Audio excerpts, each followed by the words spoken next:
Hi, my name is Jon Swedenborg. I'm a current senior, so I'm about to graduate at the end of the semester. I'm originally from San Francisco, California, but at the end of the semester, I'll be staying in Miami to complete a master's in biomedical sciences during my gap year. I'm currently a religion major on the pre-med track with the overall goal of hopefully going into plastic surgery one day. One thing I really enjoy doing is cooking. I recently visited Italy over my winter break, specifically Florence and Rome, with my mom and my little sister, and I took a pasta making class where I learned how to make it from raw ingredients. I now make it at least once a week at home, and I'm trying to perfect it. That is my current objective. In my free time, as for my view on nature and religion, I like to see nature as an open flowing system that I reside in. It's like a giant interconnected web where everything affects everything and in itself is almost its own breathing entity or being. With specifically my belief on God and nature, I find an intersection point on the human conscience. Our conscience is a foreign, innate voice that speaks to us regardless of what we want it to say or how we want it phrased.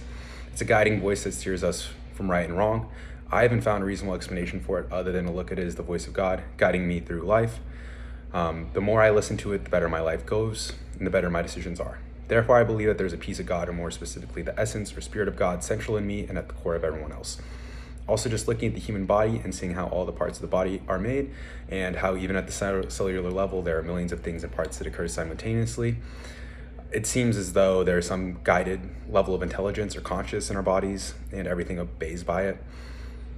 Our body and its parts are automated at multiple levels, and it does things successfully trillions of times every day in our lives. I believe that there has to be a guiding force. It's just in the way that life is designed in our own body. It has a level of complexity that befuddles me. It makes me believe that there has to be a creator just due to its complexity and its ability to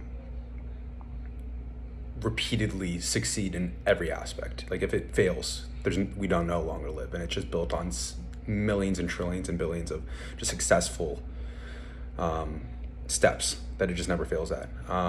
So just being in awe of the complexity and vastness of creation leads me to believe that God exists and is an incomprehensible being. I'm currently studying for the MCAT, and the sheer amount of things that occur in the bodies that I'm learning about at a cellular, psychological, and biological level is immense. And it's highly precise, and it's nothing that's outside of astonishing that I'm just like, wow. And all that we really know is it just works. We don't necessarily know why it works or how it started working, but it just does, and we've accepted it. And I think that's so shocking that it only makes me more religious, to be completely honest with you, and only deepens my faith. And with that, the most complex machine in the universe is life, with our body as examples. Nature is all machinery, self-regulating, self-adapting machinery. So I know it is weird to look at it that way, but it is. We're biological machines. And that brings me to one of my concerns about the environmental issues that we're facing today. This isn't my official environmental issue that I will be chatting about later. That will be the decline of pollinators. But because of my belief in life being some form of machinery, that also encompasses artificial life and artificial intelligence as a part of nature. My concern is how it will be incorporated in our world and what will take place after it's created. Will it see other life form as unintelligent, meaningless? Will it see them as dumb, stupid? Will it see life forms not based on solar energy as something that it should compete against? Will they become apex predators? Will they become vengeful? I don't know. I personally look at it as something that's scary. It's like a Pandora box that we don't necessarily know what we're creating. I do think it is, in a sense, playing God, trying to create things. Trying to create life is something that I don't think humans should be able to do. And I just think it will affect us in ways that we're not able to really comprehend. So that's one of my concerns for it. So for my two immersive experiences in nature, I chose for the first one to walk around at night on campus, specifically the woody parts behind the physics building, if you know where that is, and around the lake. And for my second experience, I went to Key Biscayne and rented a kayak to go on the water during the day. I thought having two different terrains, land and water, in two different times of day would allow me to interact with the most wildlife possible and give me two different experiences. Also, just one environment that I'm familiar with and one that I'm not familiar with would give me also different experiences. So for the first experience, I went on a night walk around the naturey parts of campuses. I chose this because I wanted to gain an appreciation for our campus. Luckily, with the university being so interwoven with nature, I really wanted to see the campus contrasted in its more peaceful, empty, quiet essence to like kind of more of its like, because I'm used to it being very heavy populated and busy and bustling with noise and people, and I don't really see as some places supposed to be quiet and a place that you can reflect on. And I thought, having this experience, being able to have some time to reflect on it would give me an appreciation for the campus, and I would be able to bring it to my everyday life. I can definitely say that that was accomplished. My senses reacted to nature a lot more through my senses of scent, smell, and hearing than I imagined because it was dark out. Usually when I am on campus, I'm have AirPods, so I don't really notice the sounds of bugs and the rustling of brushes and the crackling of branches. And the only thing I really use is my sight. So going at night, I think was actually really good because it made me use my other senses like smelling and hearing. And I think actually having those parts, those senses kind of open to experience the campus and stuff allowed my eyes to be more in tune because it was like, oh, I hear a brushing, like boop, and it would look like that. So that was at least for the senses for the first experience. I would also say that my interaction with nature was what you would expect. Like the less I moved, the more I heard. I would imagine it's just like everything's a little afraid of me. Not that surprising. The experience on campus made me feel a lot more appreciative of nature that's around me constantly in my daily life. I also notice how unaware I usually am. The air is clean. It's a nice, beautiful campus. There's a lot of life. I do feel guilty for not really taking advantage of it or not really appreciating it all the time in my life. And I think I need to bring more of a open mind, aware of my senses and my surrounding, and a little more gratitude to everything. So that definitely is my takeaway. For my second event, I rented a kayak and went kayaking around Key Biscayne during the day.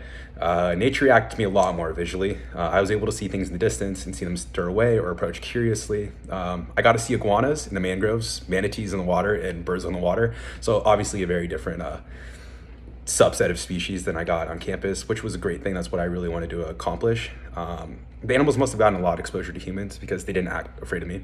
And my eyes felt a lot better. I think just being off my phone kind of let me adjust to it. And it was really hot out. So that was also there. Having unsolicited time without technology felt really good. It made me take a step back and think about how I'm always on it, even when I think I'm not, such as simply listening to a podcast when I go for a walk. Is detrimental, even though I think it's accomplishing two things at once, because I'm like, wow, I get to hear while I'm walking, doing a little bit of exercise, but at the same time, I'm like, probably not the best thing for me to always do. Okay, so moving on to the third point, I believe that the most pressing environmental issue that we are facing today is the loss of bees and a pollinator species. I know I talked about artificial intelligence earlier. This is my actual reason. Most people aren't aware, but about a third of the world's food supply is facilitated by pollinating species, with examples being fruits and vegetables like apples, peaches, even coffee and chocolate and vanilla. So a steep decline in these kind of would destroy our food supply and cause mass starvation for billions of people. It's kind of a shocking thing. I don't think a lot of people really are like, hear global warming, but don't realize that it would directly impact the species that make our food. Beekeepers in the US have also reported losing around like 30% of their bee colonies every year starting in the early 2000s, which should be very alarming statistic. These plants that they do pollinate don't just make food, but they make fibers for clothing, bases for medicine, which specifically I care about, and also just a really good indicator for our wildlife. Like knowing that the species are going down kind of should be an indicator like everything else probably will follow, and they're valuable parts of our wildlife. There are a variety of reasons for the decline of these pollinator species. A lot of human causes like urbanization, pesticides, herbicides, insecticides, agriculture, just like taking away trees and biodiversity and just making flat plots of land also isn't necessarily the best thing. Also, global warming does create more like severe weather events and catastrophes. Like there are a lot more hurricanes, there's a lot more hot summers, cold winters, and that type of stuff. So it really does affect it. There's also some outside causes like invasive species that destroy ecosystems, which are happening, but that also does in some part come from humans, like with transportation, with boats and planes and all that type of stuff. People do bring animals around a lot of the times that destroy ecosystems. Like I'm pretty sure like the snakes in Florida that aren't here. So now they're invasive species and they're here. Even iguanas are invasive species. You see them everywhere. So that's a more natural cause. I think is a lot harder to take care of just because it's always going to be a part of us. Humans travel all the time. There are a lot of shipping containers. There are planes that like, I don't think that's something we're going to be affected. But that being said, I do think that just being more aware of what we're doing with environmental factors and stuff should be more of an apparent issue, knowing that it's going to take away our food supply for our children and for billions of people. This issue is specifically important to myself because I was taught early on in life that this was an issue because of my neighbor. My neighbor had a home bee farm, and she would always invite us over when we were little kids to look at the bees and help her collect honey. she told us that she feels that this is her attempting to do her part to help the ecosystem and help that she's doing her part in giving back for the world. And so I always thought it was really cool. I mean, the hunting was great, so I was always appreciative of it, and that's why I chose that as my particular topic to talk about. So this wraps up my natural immersion project. So from these experiences, I perceive nature as something that I need to interact with more. I need to be more aware of. I need to bring that sense of appreciation and just, welcomeness to it all the time. It is inherently beautiful.